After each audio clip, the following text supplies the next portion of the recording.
Indian സ്വാതന്ത്ര്യ സമരത്തിന്റെ ഭാഗമായിട്ട് മരിച്ചു വീണ കൊല്ലപ്പെട്ട ആയിരക്കണക്കിന് മുസ്ലിങ്ങളുടെ പേര് നമുക്കറിയാം.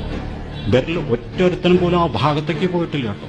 എന്തിന് സ്വാതന്ത്ര്യ സമരത്തിന്റെ ജാഥ വഴി കൂടെ പോകുമ്പോ കാണാൻ വേണ്ടിയിട്ട് വേലിക്കരികിൽ നിന്നിട്ട് നീർക്കോലി കടിച്ച മരിച്ച ഒരുത്തൻ പോലും സ്വന്തം കുലത്തിലില്ലാത്ത ആൾക്കാരുണ്ടോ. എല്ലാ കാലത്തും ഇവരുടെ പ്രശ്നം ഇതാണെന്നേ, ഇവർക്ക് മേജറായിട്ടുള്ള കാര്യങ്ങളൊന്നും ഇവർക്കൊരു റോളും ഉണ്ടായിട്ടില്ല എന്ന്. ഇവരൊരിക്കലും പച്ച കെട്ടിയിട്ടില്ല എന്ന്. ഇവരെ ആകപ്പാടെ കത്തിയും ചുവന്നുകാടി മാത്രമേ കെട്ടിയിട്ടുള്ളൂ എന്ന്. പിന്നെ ഇത് കഴിഞ്ഞിട്ട് അന്ന് ഇവര് കരുത്ത് സംഭരിച്ച് വെക്കുകയായിരുന്നു കേട്ടോ. കാരണം ഈ നേരത്തെ പറഞ്ഞ ചങ്ങായിമാർ ഇവരോട് പറഞ്ഞു കൊടുത്തിട്ടുണ്ട്, നിങ്ങൾ ബ്രിട്ടീഷുകാർക്കെതിരായിട്ട് സമരം ചെയ്തിട്ട് നിങ്ങളുടെ ഊർജം കളയരുത്, നിങ്ങൾ ഈ കരുത്ത് സംഭരിച്ചു വെക്കണം. നേരത്തെ പറഞ്ഞ 3 വൈദേശിക വംശങ്ങൾക്കെതിരായിട്ട് പോരാടാൻ വേണ്ടിയിട്ട് ഇവര് രംഗത്തിറങ്ങിയത് എപ്പോഴാണെന്നറിയോ? ഇവര് രംഗത്തിറങ്ങിയത് 1947 ഇന്ത്യ വിഭജനം കഴിഞ്ഞപ്പോഴാണ്.